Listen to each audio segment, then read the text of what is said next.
Olá, como está? Como foi a sua semana? Estamos juntos mais uma vez. Vamos estudar a Bíblia, a palavra de Deus. Antes, porém, nós vamos orar. Querido Deus e Pai amado, orienta-nos através do Teu Santo Espírito no estudo da Tua palavra. Que os nossos irmãos que nos acompanham sejam enriquecidos e abençoados com este estudo, em nome de Jesus. Amém. Muito bem, meus queridos, nós estamos estudando a carta do apóstolo Paulo a Timóteo. Estamos na primeira carta do apóstolo Paulo.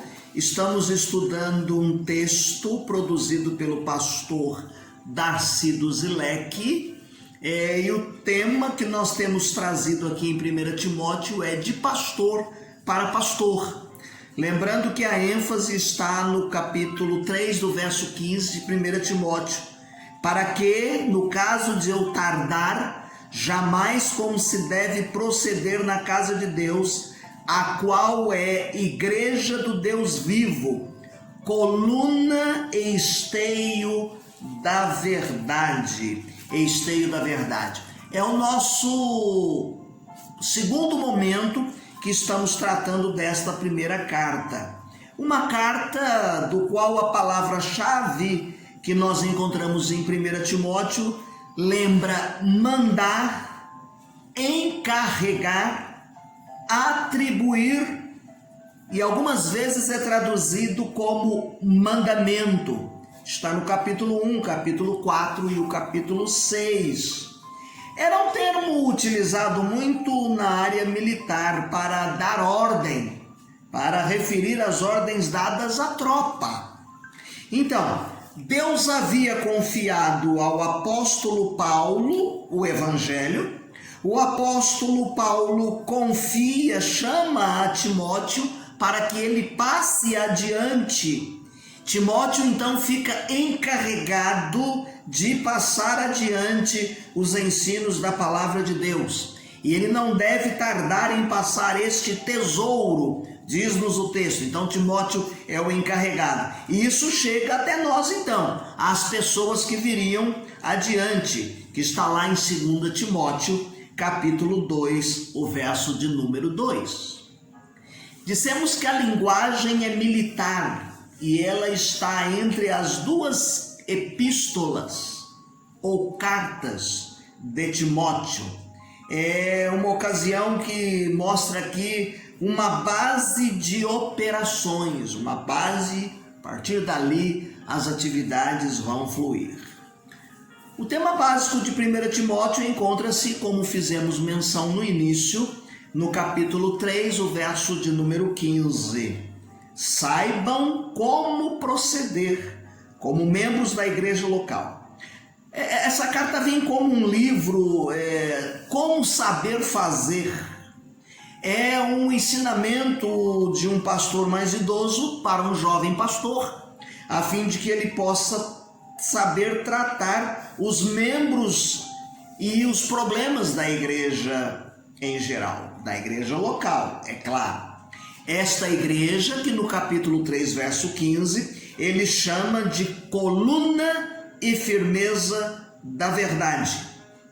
E mesmo assim, eles estavam lutando com muitas dificuldades. Pessoas que negligenciavam, abusavam e desobedeciam a palavra de Deus. Parece-me que hoje em dia deve ser mera coincidência esses acontecimentos. Daí nós estamos estudando esse texto para que, como crentes em Jesus, como igreja, nós sejamos verdadeiramente coluna e firmeza da verdade. A fim de que, meus queridos, o estudo de 1 Timóteo é para levar-nos a sermos melhores crentes e, consequentemente, melhores membros das nossas igrejas. Bem, a introdução da primeira carta de Paulo a Timóteo, como as outras cartas, ela vem trazendo uma saudação, do qual o apóstolo Paulo menciona e coloca-se como autor. Aparece aqui o destinatário, que neste caso o destinatário é Timóteo. Há uma saudação E nesta saudação, meus queridos irmãos, por várias vezes, ela está enfatizada no capítulo 1, verso de número 2, o apóstolo Paulo diz que Timóteo é o seu verdadeiro filho na fé. Não há uma comprovação aqui de que Timóteo tenha conhecido o evangelho através do apóstolo Paulo, que ele tenha se convertido através da pregação de Paulo. Mas uma coisa é certa, a certeza de que Timóteo desenvolve um papel muito importante, tem confiança especial, e ele é uma pessoa que o apóstolo Paulo vai equipando e ele vai ajudando Paulo nessa tarefa missionária. A referência está em 1 Timóteo, capítulo 1, 18, 1 aos Coríntios 4, 17, Filipenses 2, 19 a 24 e 2 Timóteo 2, 1 e 2 e 2, 1. Em primeiro lugar, a advertência contra falsos mestres. Está no capítulo 1, verso 3 ao 20. Paulo advertia Timóteo pessoalmente sobre o perigo de uma falsa doutrina. Ela está comentada aí no capítulo 1, do verso 3 até o 11. Ele que foi solicitado a permanecer em Éfeso, podia indicar aqui que ele talvez quisesse partir e juntar-se a Paulo, mas Timóteo é orientado até mesmo a evitar certas pessoas da congregação que estavam ensinando falsas doutrinas. Esses falsos mestres possivelmente eram precursores dos gnósticos do segundo século. Está no capítulo 6, o verso de número 20. Nesta carta, Paulo vai mostrar algumas características desses falsos mestres. Por exemplo, eram mestres de mitos e histórias fantasiosas judaicas que se baseavam em genealogias obscuras. Capítulo 1, verso 4, capítulo 4, verso de número 7. Eram presunçosos. Capítulo 1, verso de número 7, capítulo 6, verso de número 4. Argumentadores. Está no capítulo 1, verso 4, capítulo 6, verso de número 4. Eram pessoas desejosas de ensinar a lei do Antigo Testamento, mesmo sem conhecer aquilo que eles ensinavam, que eles desejavam ensinar. A ênfase está no capítulo 1, verso de número 7. Quer ver mais uma característica desses falsos mestres? Eram cheios de argumentos destituídos de sentido. Capítulo 1, verso de número 6. Tito, capítulo 3, verso de número 9. Mais uma característica: pessoas que usavam as suas posições de liderança religiosa para obterem vantagens financeiras pessoais. Capítulo 6, o verso de número 5. O padrão de Paulo para distinguir a doutrina correta da falsa doutrina era a mensagem da graça de Deus em Cristo que lhe fora confiado. Nesse ponto, o apóstolo Paulo reconhece, meus queridos irmãos, que ele é o principal dos pecadores. Ele perseguiu a igreja, ele tentou interromper o crescimento do evangelho. Agora, pela ação da graça de Deus, ele é uma pessoa privilegiada. E ele está no ministério, e ele está aqui cuidando da igreja. Então ele só tem mesmo que expor a doutrina da graça de Deus a partir da sua própria experiência. E é sobre isso que ele vem ensinando no seu ministério para Timóteo. Segunda coisa que nós aprendemos aqui são orientações sobre a adoração na igreja. Capítulo 2, dos versos 1 até o de número 15. Duas coisas nós vamos enfatizar aqui nesse texto. A primeira parte tem a ver com o lugar da oração na igreja local. O apóstolo Paulo, meus queridos irmãos, destaca a importância da oração quando ele fala assim: antes de tudo, antes de qualquer coisa, a igreja precisa ser uma igreja de oração. E ele vai enumerar aí uma série de situações, de necessidades, pelo qual nós devemos estar envolvidos como igreja, orando ao Senhor. A igreja deve viver uma vida de oração, seja qual for a forma de oração, se é intercessão, se é gratidão, se é orar pelas autoridades, se é orar pelas famílias. Ela deve ser uma igreja baseada na vida de oração.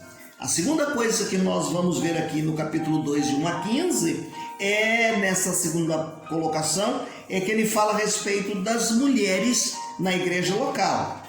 Capítulo 2, de 9 a 15. Elas devem ser modestas, devem ser puras, elas devem viver como fazem da profissão na casa de Deus. Laboriosas, diz o verso de número 10. Humildes, diz-nos o texto. Agora, nós temos que entender em que contexto estas palavras foram ditas.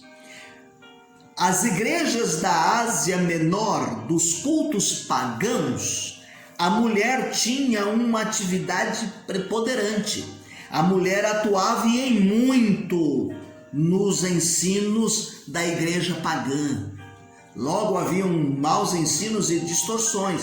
Então, para diferenciar da igreja pagã, o apóstolo Paulo vai dar essa orientação a fim de que a mulher tenha essa postura, esse procedimento.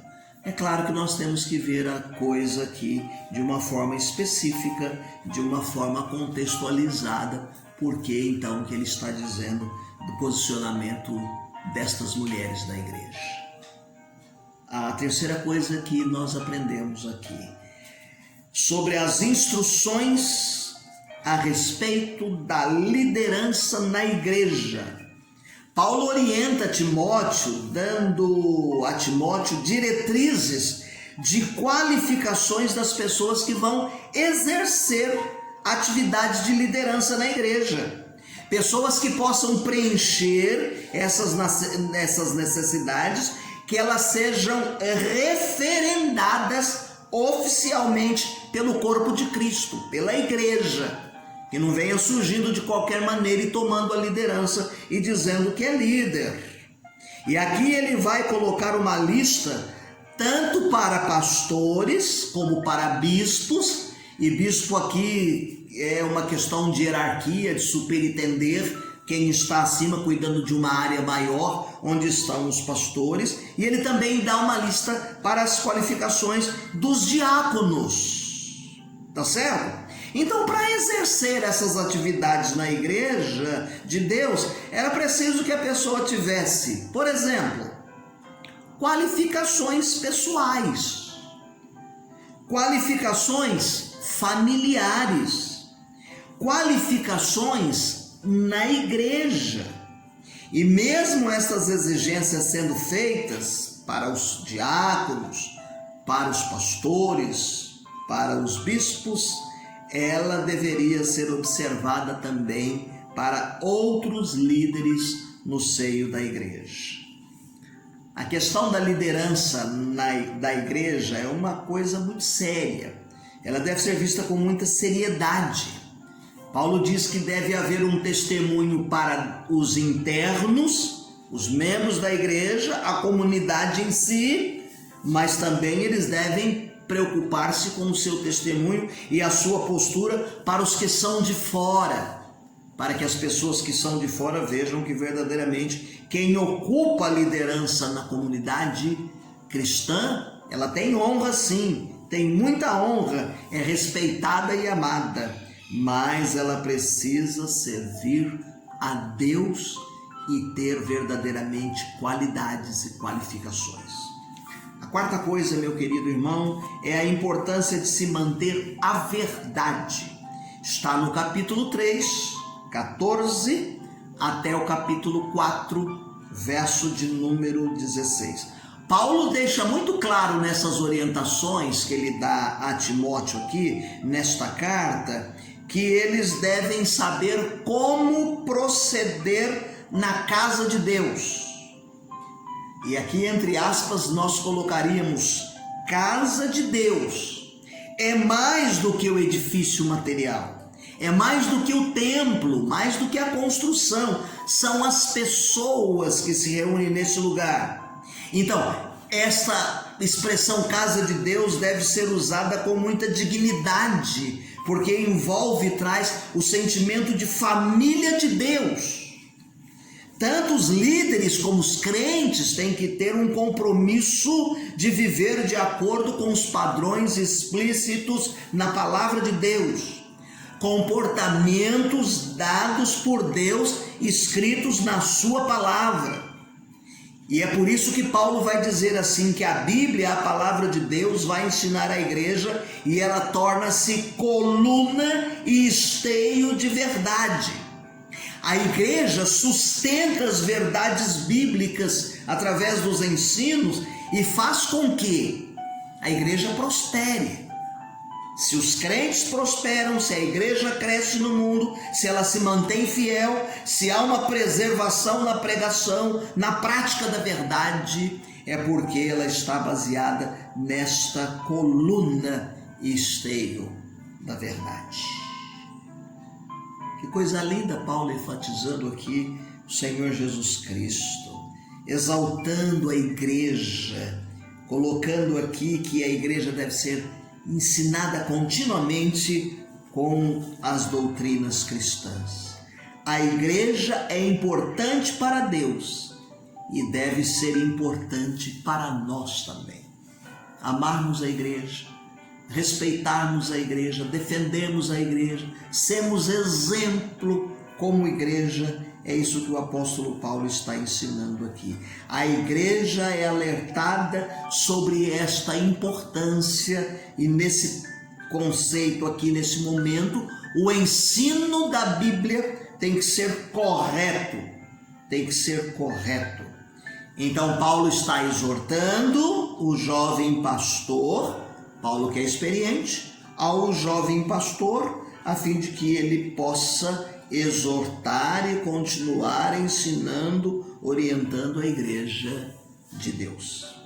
Em quinto e penúltimo lugar, as instruções sobre temas diversos para a igreja. O ensino que está no capítulo 5, de 1 a 6, e o verso de número 10, eles apresentam aqui algo mais abrangente, tá certo? Ele vai falar a respeito do procedimento que deve se adotar com os grupos que tinham na igreja. Não grupos, facções, divisões, não. Mas haviam aqui, por exemplo, diversidade. Capítulo 5, de 1 a 16, ele orienta a respeito do relacionamento e do tratamento com as viúvas. Haviam viúvas mais novas e haviam viúvas mais idosas. Algumas mais novas não tinham bom comportamento, então ele tinha que saber tratar com elas. Quer ver uma coisa que sobejava na igreja e que eram os anciões, aquelas pessoas que funcionavam como supervisores no seio da igreja. Está no capítulo 5, verso de número 17 ao 25. Quer ver um outro grupo que ele tinha que estar orientando e cuidando? Eram os servos e os seus senhores. No mesmo ambiente de igreja haviam os senhores e haviam os seus servos. Então muitas coisas que aconteciam lá fora, às vezes queriam refletir no seio da igreja. Capítulo 6, versos 1 e 2. E também sobre os perigos da cobiça. Capítulo 6, versos 3 ao 10. Em sexto e último lugar, então, vem as exortações para Timóteo ter uma vida exemplar. capítulo 6, de 11 a 21. No final desta carta, Paulo vai admoestar Timóteo a fazer o melhor que estiver no seu alcance, como homem de Deus. Timóteo é estimulado, meus irmãos, a buscar a plenitude dos benefícios do Evangelho. O que o Evangelho pode trazer. Há muita luta? Sim, há muita luta. Há muita peleja? Há muita peleja. Mas é gratificante pregar o Evangelho. É maravilhoso a gente saber que nós nos apoderamos da vida eterna, que nós guardamos os mandamentos de Deus. Paulo está falando que ele deve focalizar também na adoração a Cristo, glorificar a Cristo até a segunda vinda do Senhor Jesus Cristo e viver para a glória de Deus. Ele vai dizer nessas últimas exortações: cuidado, evite conversas vãs, profanas e oposições de falsamente chamadas de ciência. Vai se meter em discussões e filosofias e esquecer a essência do Evangelho e perder tempo com essas coisas. São importantes sim, mas não são prioridades. No nosso próximo encontro, nós vamos continuar ainda nessa primeira carta e nós vamos contextualizar e falar a respeito de 1 Timóteo para hoje. Carta de Paulo a 1 Timóteo para hoje. Eu gostaria que você, meu querido irmão, pudesse observar as leituras diárias que nós estamos disponibilizando aí o texto no finalzinho da nossa lição. Você bate o dedinho aí e você para a imagem e você copia e vai lendo diariamente, tá bem? Também não deixe de ler aquele formulário que a igreja disponibilizou no início do ano, porque nós temos uma meta de lermos a Bíblia toda durante este ano de 2020. É muito importante, meu querido irmão, que você possa cumprir com alegria esta tarefa. Termino lendo um hino que faz nos lembrar, meus queridos irmãos, o acontecimento do século XVI, a reforma religiosa.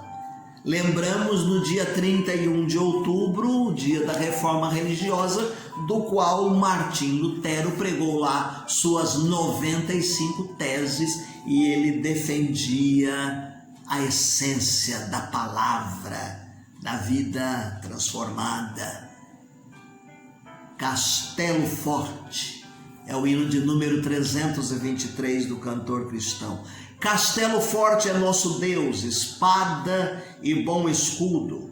Com seu poder defende os seus em todo transe agudo. Com fúria pertinaz persegue Satanás, com artimanhas tais e astúcias tão cruéis que iguais não há na terra. A nossa força nada faz, estamos sim perdidos, mas nosso Deus socorro traz e somos protegidos. Defende-nos, Jesus, o que venceu na cruz, Senhor dos altos céus e sendo o próprio Deus, triunfa na batalha. Sim, que a palavra ficará, sabemos com certeza, e nada nos assustará com Cristo por defesa. Se temos que perder os filhos, bens, mulher, embora a vida vá, por nós Jesus está e dar-nos-á seu reino. Deus te abençoe, tenha uma semana feliz e abençoada.